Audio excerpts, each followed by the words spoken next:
Hey, welcome everyone to another behind the scenes with a PGMS member. Today we're here with Billy Butts from Outdoor Pride Landscape Services. Welcome, Bill. Thanks, Joe. Thanks for having me. So tell me a little bit about you, Outdoor Pride, little history. Well, thanks. Yeah. I've been a green industry professional for this just past my 30th spring. I've been fortunate to work for multiple different types of companies, commercial and residential. I own my own business for a while. Recently joined Outdoor Pride a little over 2 years ago as a vice president of business development. Really saw a great opportunity to connect with a locally owned and operated family-run business with a 30-year brand in the New Hampshire and Massachusetts market. And, really young, vibrant, energetic group that was looking for someone maybe a little more experience, kind of that veteran presence in the locker room.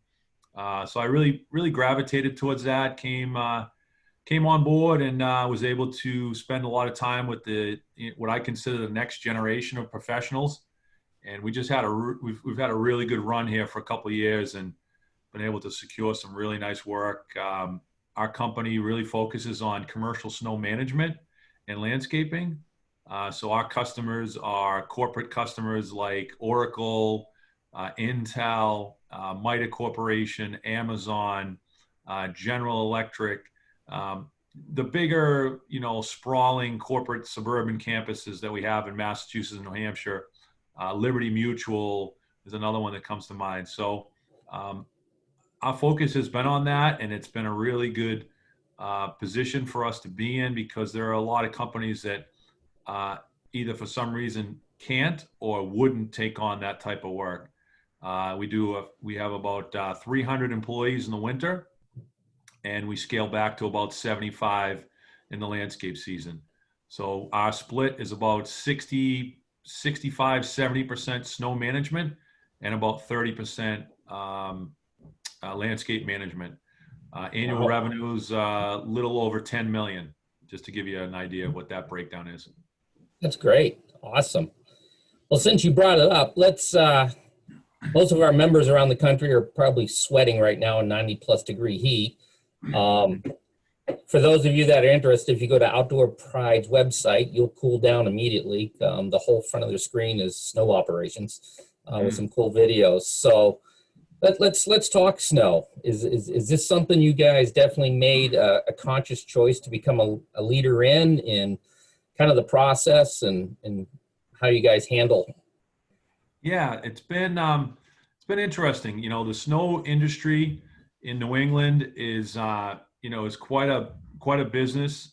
It's not a type of industry where in some markets, you do landscaping 8 months a year and then the guys roll in and do snow and ice management for, 3 to 4, depending upon the climate. We really focus on snow. There's a crew of people at Outdoor Pride, anywhere from 3 to 5 people that work year round on snow between our fleet management. We have an admin person that really focuses on snow year round.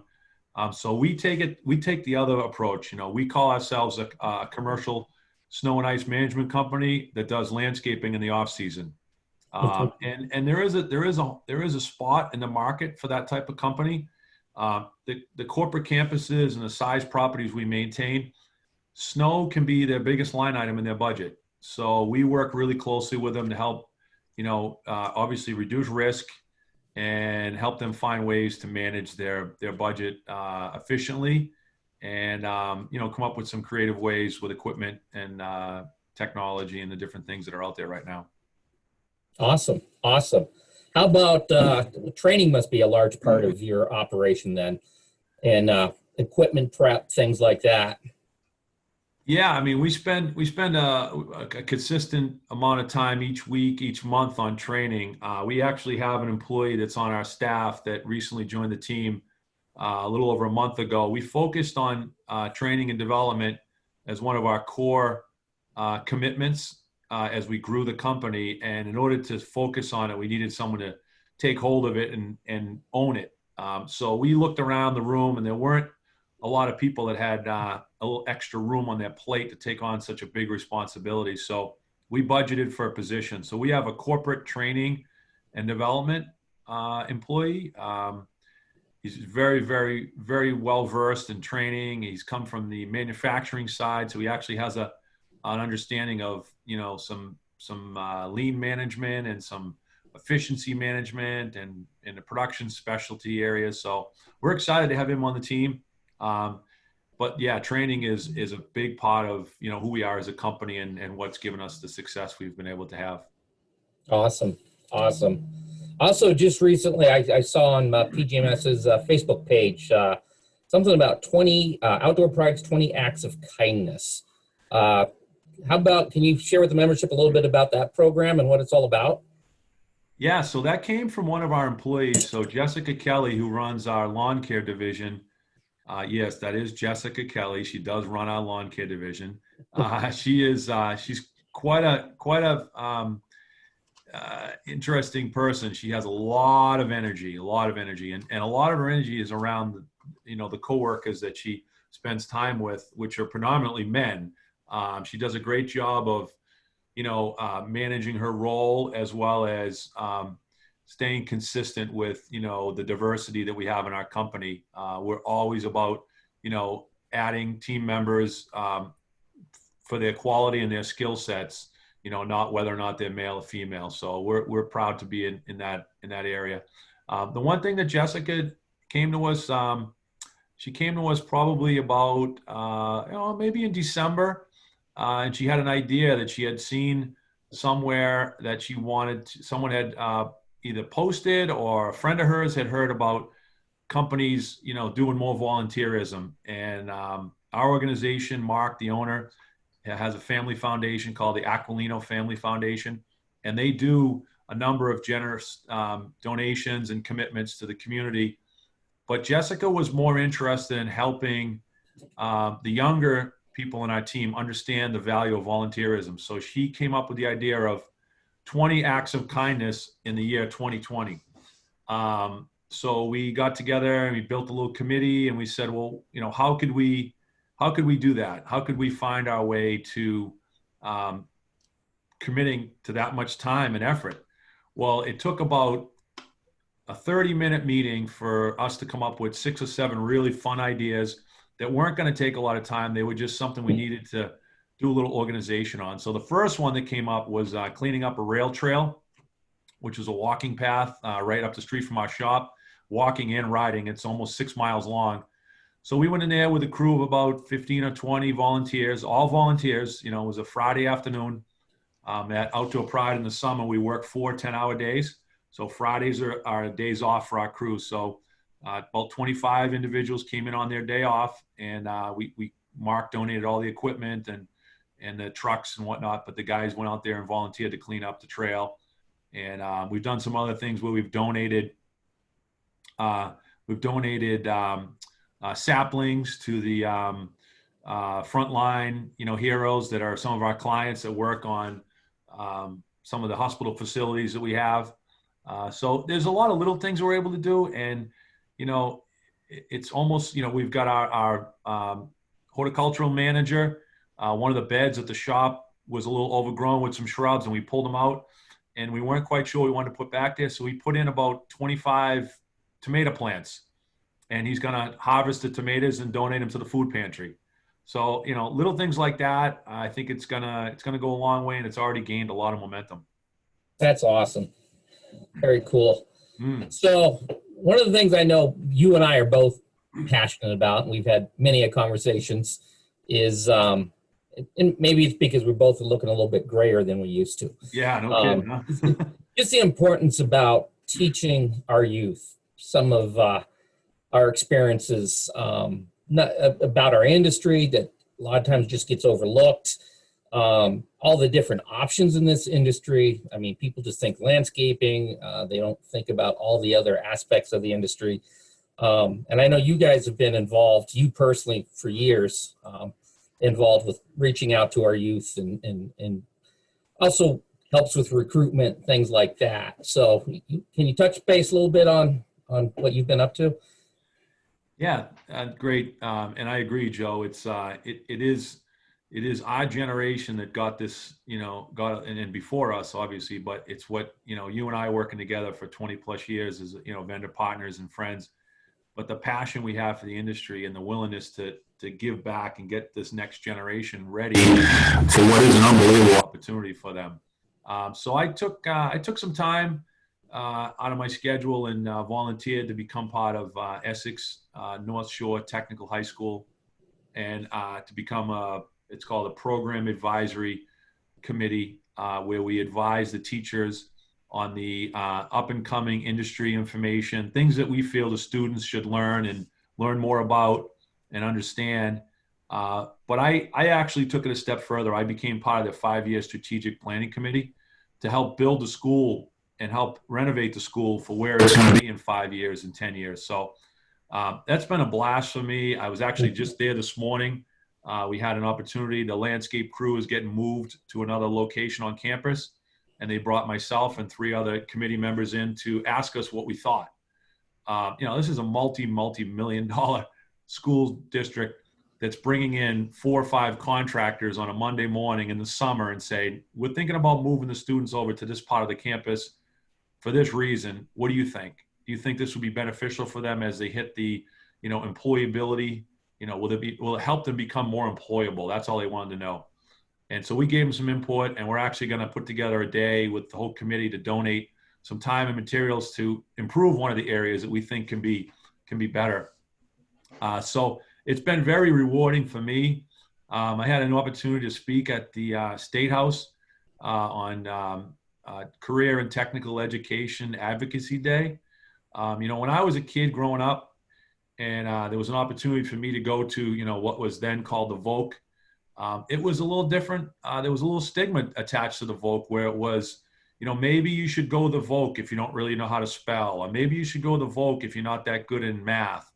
Well, that's no longer the case, and it hasn't been the case for 20 plus years, but the stigma is hung on. And what we're trying to do as a group is change the narrative on why people should spend time at these career technical educational high schools, because it gets them ready for the field of service employees that we're so lacking. We're incredibly lacking these employees. It's just not enough for the positions that we have to fill. So I spent some time speaking to senators, and there was 200 or 300 people in the room, and they all were nodding their head as I was telling the story. And it was a day that they were trying to get funding approved for additions and renovations to these old rundown, tech schools. Joe, back in the day when the VOC was the VOC, it was a beautiful school when it was new, but they haven't been touched in 25 years. And now they're starting to get some attention because of different people in the, the political arena of funding these renovations. So real exciting stuff. I love, spending time with these people. They really start to tell us a lot about what the next generation is going to be contributing. Awesome. All right, let's switch to that subject we're all tired of talking about, but obviously the pandemic has probably affected, the commercial members like yourself as much, if not more, than our school members, our park members, our resort members. One of the things we've been hearing, though, on the commercial end, is a lot of companies and homeowners are starting to invest in their properties because they have been homebound. Mm-hmm. So just kind of curious, have you come across that, and can you share any interesting stories or projects you've done because of that? Yeah, 100%. The project that's on the screen right now was a client that approached me back in maybe early March, maybe even late February. And it was an idea that they wanted to do some sort of outside space. They wanted to just expand where they could have their employees enjoy, lunch or take a conference call or whatever. So we talked about a few ideas. This area had a large, rotted tree stump and a bunch of overgrown, ivy, and it just was very unsightly, and it's very near their front door. So that was in early March, in late February, early March, and this was pre-pandemic. So then the pandemic, issue hit, and everything went kind of quiet for 3 or 4 weeks, maybe a month. And I got a call again. He said, "Bill, I want to revisit that idea we talked about that front area is going to become now as we, re-entry the workforce, is going to become an outside conference room. So I was excited to think that they were willing to spend money on their campus during pretty uncertain times. But the fact that they were thinking about where they could, utilize their campus and also help their employees feel comfortable about coming back. So we fast-tracked the project. We built it in, right at the beginning of the quarantine, if you will. And we were considered essential employees, so we're able to do it safely, social distancing, and it came out beautiful. It's a little over 800 square feet.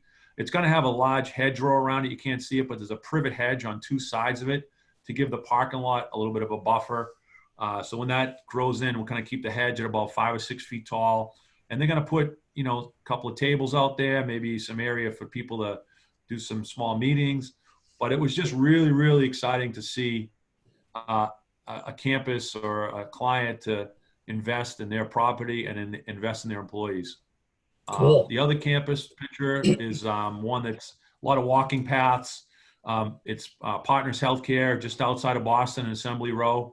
And there's a little over 1.5 miles of walking paths. And they asked us, to walk the paths with them. And we walked with them, and they asked us what we thought if an employee would walk this path for the first time, would they enjoy it? And we thought they would, but we thought there was areas that could be added. So we're now currently proposing more perennials, more color, more, butterfly attracting plants, things that will get people excited when they go out and go for their lunchtime or afternoon break walk. Awesome. Very cool. Yeah. Plus, I missed that skyline too in the background. Yeah, I thought you'd like that. Yeah. So one of the things that I have found the past couple of months is a big part of my job now has become morale. Just trying to keep the guys motivated, keep them focused. There's just a lot of uncertainty going on. It's almost a full-time job, and to be creative and keep those types of things going. So what are you guys doing on your end to kind of help that? Plus also build some pride up in the company, make them feel like they're part of the team, part of the bigger focus of everyone's success. Yeah, I mean, we've got a philosophy inside of Outdoor Pride, and it's come from Mark. It's a top-down philosophy. We call it #OneTeam. And that includes our team, but it also includes our clients, our team members' families. So we really, really push that out through our whole, working community. We spend a fair amount of time finding pockets of opportunity to get together outside of work. I think the one thing we're really proud of is our culture. Our culture has been recognized actually by Forbes magazine. We were awarded what's called the Little Giant Award. So we're what they consider a small company doing big things. And we're able to, our retention is 85%, which is unheard of in the service industry, especially the seasonal service industry. Right. So we get employees that come back year over year, even though they take a seasonal layoff. So what we've done to help, build that morale is just take a minute to appreciate the people and the employees that really do things that allow us all to do the jobs that we do. I would not be a vice president of sales in any form or fashion if I didn't have an unbelievable operations team. These guys in this photo are some of our crews from Massachusetts that are just putting out really, really high quality work. So this is at a cookout. We partner with the local communities, and we host the Manchester Police Department every year for a cookout. On this day in Manchester, and any day in the city of Manchester, there's about 210 employees on, including office staff and administrators. From 1 p.m. to 3 p.m., we had 207 attend this cookout at different times. So we had all but 4 or 5 employees, and there's a question that those people might have been out sick that day. So it's a great partnership we have with our community, and our outdoor employees was so proud to be around those guys and gals that day. We also have a committee that's called the the Outdoor Pride Activities Committee. So we asked, the team, what do you guys want to do? What would make it fun for you? We could do a lot of things. We want to go paintballing. All right, let's set up a day of paintballing. Not everybody goes. We have 75 or 80 employees, and about 35 or 40 attended this day. But next month, there's a fishing trip, and there's 35 or 40 guys that go to fishing. We try and do something once a month, some sort of event once a month. That in the winter we do bowling. We'll go to a Fisher Cats game. So we get a good cross section of people that have time in their schedule to also join in when they can, when their schedule allows. That's cool. That's cool. And it's, you kind of led me into my standard question. So for folks that have been watching a couple of these interviews, you mentioned partners, and obviously at PGMS, our supplier members, we call partners, and we consider them partners. You and I go back, as people have probably guessed, quite a ways, back to the old New England Grows, the New England Turf Conference, NESMA, MALP, and now with PGMS. On the commercial / supplier end, how important do you think it is building these relationships with your fellow suppliers, fellow partners, and organizations like PGMS for the industry? Joe, I think it's the building block of a successful company or a successful person. I consider myself, I've had the opportunity to work for a couple of different companies through my career, but I've always stayed in contact and stayed close to my vendor partners. Wherever I was only a phone call away from the best and the brightest in the industry.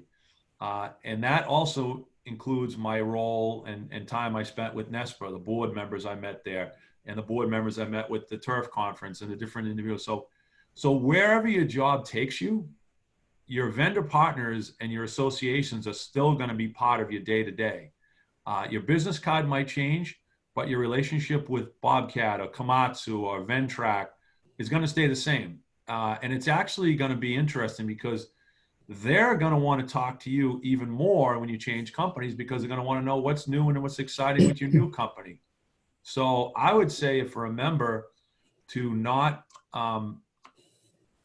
discount the relationship you have with your vendor partners. Use them for the information they have available, and allow them to help you grow in your career. I know if it wasn't for guys like you, Joe, and people that pulled me into different situations, I wouldn't be where I am today. I mean, I made some opportunities for myself just by hard work, but I also was gifted a few opportunities by someone that was in an organization that said, hey, I'm going to call Billy Butts. He might like to know about this.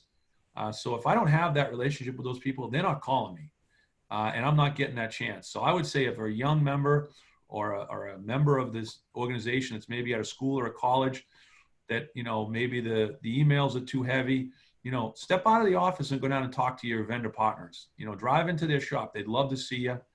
They'd love to tell you about the new technology, or, everybody likes to get out and, see what's new and upcoming. And, who knows what the future of trade shows is going to hold, right? We may not see trade shows for a while. So the partnerships you have now over the phone or in this format are going to be very, very important. Yeah, I totally agree. Well, as they say back home, Billy, that was wicked awesome. Yeah. I think it just goes to show that, we have categories of membership at PGMS, but in reality, we're all trying to do the same thing. We're all trying to provide the best product, the best service for our customer base. And that customer might be a commercial landscape, a homeowner, it might be a hospital patient, could be a park visitor, a student at a college or a school. And we're all trying to do the same thing. And, I appreciate you taking time out of your busy day to share with the membership, what you guys have going on, and looking forward to when we catch up with each other in person.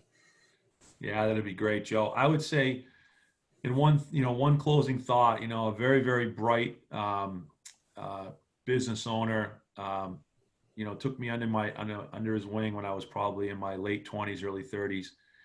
and he gave me a word of advice, and I think it might help some of the individuals out there, and especially in the contracting side, and also in the school and grounds management side.